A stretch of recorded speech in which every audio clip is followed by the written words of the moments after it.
राहु केतु और शनि, ये इनका काम ही है आपको पूरे लाइफ तकलीफ देना। 99.9% लोग जिनको बताया जाता है कि आपकी कुंडली में काल सर्प है, वो एक्चुअली काल सर्प नहीं होता। नमस्कार, टरबाइन एस्ट्रो में आप सबों का बहुत बहुत स्वागत है। मैं हूं नितिका और हमारे साथ मौजूद हैं यूएई से जाने माने एस्ट्रोलॉजर अश्विनी सर। आज हम चर्चा करेंगे काल सर्प दोष की। आप सभी से विनम्र निवेदन है कि आप हमारे चैनल को लाइक, शेयर और सब्सक्राइब जरूर करें। आज का टॉपिक बहुत मजेदार रहने वाला है सर, क्योंकि आज हम बात कर रहे हैं काल सर्प दोष की। तो जी आप प्लीज बिल्कुल। हमारे व्यूअर्स को विस्तृत रूप में बताएं कि काल सर्प दोष है क्या। देखिए, काल सर्प दोष के बारे में समाज में बहुत ज्यादा डर है, और काफी सारे लोगों के कुंडली में ये बनता है। बट जो फैक्ट है कि इसका कोई वैदिक एविडेंस नहीं है। किसी भी पुरानी बुक में, चाहे आप बृहत्पराशर होरा शास्त्र पढ़ें या कोई भी पुरानी जो एस्ट्रोलॉजी की बुक है, उसमें कहीं भी इस दोष का कोई जिक्र नहीं है। राहु केतु हैं, ये हमें पता है कि राहु केतु हैं, उनका जिक्र जो है हमारे सारे वैदिक ज्योतिष की किताब जो भी है उनमें राहु केतु का जिक्र है। सर, क्या ये जस्ट हमारा एक मिथ है काल सर्प दोष? हमारे कुंडली में 12 भाव हैं, और आपको पता है कि राहु और केतु हमेशा एक दूसरे के आमने सामने होते हैं। तो अगर राहु पहले भाव में है तो केतु 7वें भाव में होगा। अब अगर कुंडली में सारे ग्रह इन दोनों के बीच में आ जाते हैं तो ऐसा कहा जाता है कि काल सर्प दोष है। और फिर काल सर्प दोष को ही आपके लाइफ के सारे प्रॉब्लम्स का जिम्मेदार बताया जाता है। मैं काफी दिन से एस्ट्रोलॉजी प्रैक्टिस कर रहा हूँ। अगर ऐसा कोई दोष होता तो हमारी किताबों में लिखा होता। तो एक योग जो किताबों में बताया गया है वो है पाप कर्तरी, कर्तरी योग कह सकते हैं। अगर दो पाप ग्रह के बीच में एक शुभ ग्रह फंस गया तो उसे पाप कर्तरी कहते हैं। और अगर एक ग्रह दो शुभ ग्रहों के बीच में फंस गया तो उसे शुभ कर्तरी योग कहते हैं। तो मेरी अंडरस्टैंडिंग ये कहती है कि ये जो जिसे काल सर्प बताया जा रहा है, इसे आप एक बड़े लेवल का कर्तरी योग कह सकते हैं, पाप कर्तरी कह सकते हैं, एक बड़े लेवल का जिसमें कि सारे ग्रह राहु और केतु के बीच में आ गए। 99.9% लोग जिनको बताया जाता है कि आपकी कुंडली में काल सर्प है, वो एक्चुअली काल सर्प नहीं होता है। इवन इफ कि सारे ग्रह का राहु केतु के बीच में है, राहु केतु उल्टे चलते हैं। तो अभी मैं आपको 3 एग्जाम्पल स्क्रीन पे दिखाता हूँ। देखिए, ये पहला एग्जाम्पल आपके स्क्रीन पे है। इसमें आप देख रहे हैं कि सारे ग्रह राहु केतु के बीच में है। तो अब राहु केतु उल्टा चलते हैं। तो इस केस में राहु जो है वो नीचे की तरफ जा रहा है और केतु ऊपर की तरफ जा रहा है। तो ये काल सर्प दोष नहीं बन रहा है। एक्चुअली राहु से केतु की तरफ अगर आप जाएंगे तो ये ग्रह उसमें नहीं आ रहे हैं। अब ये आपके सामने एक दूसरा एग्जाम्पल है। इसमें भी सारे ग्रह राहु केतु के बीच में है। बट राहु से जब आप केतु की तरफ जाएंगे तो सारे ग्रह आ रहे हैं। तो इसे कह सकते हैं कि ये काल सर्प दोष है। हालांकि काल सर्प दोष जैसा कुछ है नहीं, बट ठीक है, जो डेफिनेशन बताई गई है उसी को लेके मैं चलूँ तो। और एक ये तीसरा एग्जाम्पल मैं आपको बताता हूँ। इसमें आप देखेंगे कि सारे ग्रह राहु केतु के बीच में है, पर एक ग्रह राहु के साथ भी है। तो अब अगर उसी राशि में राहु के साथ एक ग्रह है और वो डिग्री वाइज राहु से बाहर निकल गया है, तो भी ये योग नहीं बनता है। तो यानी कि आप हमारे व्यूअर्स को ये बताना चाह रहे हैं कि सारा खेल राहु और केतु से बिल्कुल लेके सही, ही बना है। बिल्कुल सही। देखिए, मैंने जितनी कुंडलियों में प्रैक्टिस किया है, मैंने ये जरूर देखा है कि ये कॉम्बिनेशन जिस भी कुंडली में है उसमें कुछ तो स्पेशल बात है। वो कुंडली नॉर्मल कुंडली नहीं होती है। अब काल सर्प दोष जो है वो काफी सक्सेसफुल लोगों की कुंडली में भी पाया गया है। और जैसे कि सचिन तेंदुलकर हैं, बड़े बड़े बिजनेसमैन हैं, अंबानीज मैंने हैं, लता जिनको। मंगेशकर की भी कुंडली में सुना है, हाँ लता तो मंगेशकर जी की कुंडली में। हाँ, तो ऐसा क्यों हो रहा है? तो आपके सारे ग्रह कुंडली में 12 भाव हैं। अब सारे ग्रह जो है वो दो भावों के बीच में ही आ गए हैं। तो अब आपका एक साइड जो है वो खाली हो गया। तो कुंडली का 1/2 जो है वो खाली है और 1/2 जो है वो फुल है। कुंडली के 12 भाव हैं, और 12वें भाव का एक इम्पोर्टेंस है कुंडली में। तो चाहे वो, अच्छा आप मुझे बताइए सबसे खराब भाव कौन से हैं? आई थिंक आठवां। 8वां भाव, बिल्कुल सही। छठा, 8वां और 12वां भाव खराब माना गया है, और 8वां भाव उसमें से सबसे खराब माना गया है। कोई मृत्यु का स्थान भी बोलता है। भाव होता है। But ji. बट 8वें भाव का भी एक सिग्निफिकेंस है। 8वां भाव जो है वो गहन शोध का भाव है। आठवां भाव सडन गेन्स का भाव है। आठवां भाव आपका ससुराल है। आठवें भाव में जो ग्रह बैठता है वो आपके सीधे धन भाव को अपनी सप्तम दृष्टि से देखता है। तो कोई भी भाव, इवन ये त्रिक भाव है, ये भी खराब नहीं है। तो अब अगर कुंडली में सारे ग्रह एक ही साइड चले गए और आधे भाव खाली हो गए तो लाइफ में प्रॉब्लम तो आएगी। हाँ, लाइफ में बैलेंस नहीं हो पाएगा।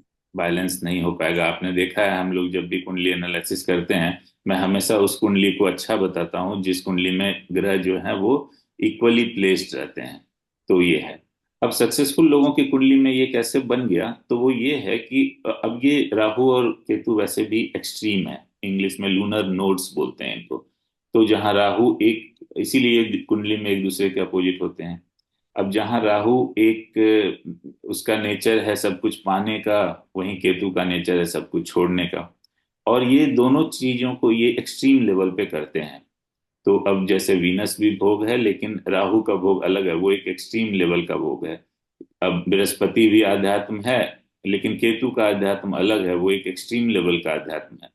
तो अब ये दोनों एक एक्सट्रीम है, इसीलिए ये नोड्स हैं। तो अब क्या होता है कि जिनकी कुंडली में ये योग है तो उनका एक जो लाइफ का एक जो हिस्सा है वो बहुत ज्यादा मजबूत हो जाता है। वहीं बाकी के जो भाव हैं वो कमजोर हो जाते हैं। तो अब मान लीजिए हम सचिन तेंदुलकर के एग्जाम्पल लें, तो सचिन तेंदुलकर बहुत बड़े स्पोर्ट्स पर्सन है। तो उस चीज में उनको मदद मिल गई। पर सचिन तेंदुलकर के आप एजुकेशन देखेंगे तो नहीं है। तो इसी तरह से आप, तो ये एक्सट्रीम लेवल का सक्सेस दे सकता है ये हमारे लाइफ में इसका क्या प्रभाव होता है लाइफ अगर में। ये हमारे को। जब ऐसा कॉम्बिनेशन बनेगा, वो डिपेंड करता है कि राहु केतु किस भाव से ये कॉम्बिनेशन बना रहे हैं। 12 भाव हैं। तो ये 12 तरह के काल सर्प बताए भी गए हैं और इनका नाम भी रखा गया है जो कि सर्प के नाम पर ही है। तो अब राहु केतु जिस भाव में होंगे वहां से रिलेटेड आपको, वैसे भी अगर किसी की कुंडली में काल सर्प दोष ना भी हो तो भी राहु केतु एक्सिस जो होता है वो हमेशा डिस्टर्बिंग रहता है। अगर दसम भाव में राहु है और तो चौथे भाव में केतु आ जाएगा, तो आपको वर्क प्लेस और आपका जो घर है वहां से रिलेटेड इश्यूज रहेगा। वो एक्सिस डिस्टर्ब रहता है हमेशा, चाहे वो अच्छे ही पोजीशन में क्यों ना हो। इसका एक और इम्पैक्ट ये आएगा कि सडन इवेंट्स होते रहेंगे और अप्स एंड डाउन बहुत ज्यादा होंगे, क्योंकि बैलेंस नहीं है कुंडली में। कभी बिल्कुल से ऊपर जाएगा, कभी एकदम से नीचे जाएगा। तो ये नेचर है राहु का। काल सर्प दोष निवारण जो हमारी पूजा होती है ये शिव जी की पूजा होती है। तो क्या इससे शिव जी का कुछ एसोसिएशन है। राहु केतु की उत्पत्ति, जैसा कि आप जानते हैं, कहानी बहुत प्रचलित है कि समुद्र मंथन के टाइम पे जो है राहु केतु की उत्पत्ति हुई। और उन्होंने, राहु केतु जो है स्वरभानु राक्षस थे, और उन्होंने जो है धोखे से अमृत पी लिया। फिर विष्णु जी ने उन्हें चक्र से काट दिया। सूर्य और चंद्रमा ने बताया देवताओं को कि भाई ये देवता नहीं है, ये दानव है, स्वरभानु है। उसने देवता का वेश बना लिया था। तो अब तो उसका सर काट दिया गया, तो सर राहु बन गया और केतु जो है वो धर बन गया। अब चूंकि उसने अमृत पी लिया था तो ब्रह्मा जी को उसको एक बनाना पड़ा। उसे वो मृत्यु नहीं दी जा सकती थी, तो उसे एक छाया ग्रह बनाया गया। और जो समुद्र मंथन हुआ था उसमें जो है सर्प का यूज हुआ था। एक तो वहां से ये सर्प आया। और बताया जाता है कि राहु का जन्म जो है वो भरणी नक्षत्र का है, जिसके देवता यमराज होते हैं, काल होते हैं। और केतु का जो जन्म है वो अश्लेषा नक्षत्र का है, जिसके देवता नाग। तो वहां से ये काल सर्प आया है। हमारे जितने देवी देवता हैं उसमें आप देखेंगे कि दो देवता ऐसे हैं जहां सर्प आपको दिखेगा। पहले तो शिव जी हैं, उनके पास सर्प है। और एक विष्णु जी हैं जो कि सर्प के, हाँ, सर्प के आसन पे बैठते हैं। तो इसीलिए लोग इसके निवारण के लिए जो है शिव जी की पूजा करते हैं। या ज्योतिर्लिंग, जो बहुत फेमस कुछ ज्योतिर्लिंग है जहाँ इसकी शांति की पूजा कराई जाती है, वहां पे पूजा कराते हैं। लेकिन मेरा समझना ये है, देखिए, पूजा कोई भी कराई जाए उसका कोई नुकसान नहीं है। आप पूजा कराने ही सही, आप एक ज्योतिर्लिंग विजिट कर रहे हैं तो उसका तो कोई नुकसान तो एटलीस्ट नहीं होगा आपको। और हाँ, उसका फायदा ही रहेगा, उसका नुकसान तो नहीं रहेगा। लेकिन हाँ, आपके कुंडली का जो ये, मैं दोष नहीं कहूंगा क्योंकि मैं इसको एक्सेप्ट नहीं कर रहा हूँ काल सर्प दोष करके। लेकिन हाँ, ये एक प्रॉब्लम आपके कुंडली में है कि आपके सारे ग्रह एक आप तरफ हैं। जी सर, अगर हम राहु केतु की शांति करवा लें तो क्या उससे हमें काल सर्प से मुक्ति मिल जाएगी? नॉर्मली राहु केतु का जो आपको, जैसे अभी मैंने कहानी के बारे में बताया, तो उसमें बताया कि सूर्य और चंद्रमा ने जो है उसका राज खोल दिया था। तो इसीलिए राहु केतु जो है सूर्य और चंद्रमा को ग्रहण लगाते हैं। मैंने अपने प्रैक्टिस में ये देखा है कि किसी भी और दोष से ज्यादा जो इफेक्ट डालता है वो ग्रहण दोष डालता है। अब चाहे किसी की कुंडली में सूर्य ग्रहण हो या चंद्र ग्रहण हो, देखिए राहु केतु और शनि, ये इनका काम ही है आपको पूरे लाइफ तकलीफ देना, आपको हर्डल्स देना, आपको ऑब्स्टेकल देना, आपका काम डिले करना, बनता हुआ काम को बिगाड़ देना लास्ट टाइम में। तो आपका अगर इस तरह का हो रहा है आपके लाइफ में, तो आप ये समझ जाइए कि राहु केतु या शनि आपको प्रॉब्लम दे रहे हैं। तो ये काल जी, सर्प क्योंकि दोष वो से भी। छाया क्योंकि वो छाया ग्रह है, तो उसकी जो छाया है वो हमारे जीवन पे हमेशा बनी रहती है, छाया ये कह सकते हैं। छाया अंधकार है, शनि भी अंधकार है। तो जहाँ अंधकार है वहां पे प्रॉब्लम है, वहां लाइट नहीं है तो वहां पे प्रॉब्लम है। तो अगर राहु केतु कुंडली में अच्छे भी हों, शनि अच्छे भी हों, तो आपको पता है कि ग्रह कारकत्व तो नहीं छोड़ता है। वो आपको धन दे देगा, किसी और जगह जो है आपको वो मारेगा। तो वो मॉनेटरी चीज के लिए अच्छा हो सकता है, लेकिन कहीं ना कहीं आपको वो लाइफ में प्रॉब्लम करेगा ही, क्योंकि वो उसका कार्य तत्व है, वो उसको नहीं छोड़ सकता है। तो ये काल सर्प से अगर आपके अपनी कुंडली में काल सर्प देख रहे हैं, तो आप इसको काल सर्प के रूप में मत लीजिए। आप ये समझ लीजिए कि एक प्रॉब्लम है कुंडली में कि आपके सारे ग्रह वेल डिस्ट्रीब्यूटेड नहीं है, वो एक तरफ हैं। तो अब आप एक एक्सट्रीम की तरफ जाएंगे, हमेशा आपका नेचर वो आप में वो बैलेंसिंग पावर नहीं रह पाएगा, आप हमेशा एक एक्सट्रीम की तरफ जाएंगे। तो आपने जैसा पूछा कि क्या हम राहु केतु की शांति करा लें, तो ऐसे तो कुंडली एनालाइज कराना चाहिए अगर किसी को भी लगता है कि कुंडली में ऐसा कोई प्रॉब्लम बन रहा है तो। लेकिन राहु के दान केतु के दान किए जा सकते हैं, उसमें कोई भी प्रॉब्लम नहीं है, किसी भी तरह की शांति कराने में या शांति उसका के दान लिए करने में कोई राहु प्रॉब्लम नहीं। राहु राहु केतु के शांति के लिए किस तरीके का हम दान करें?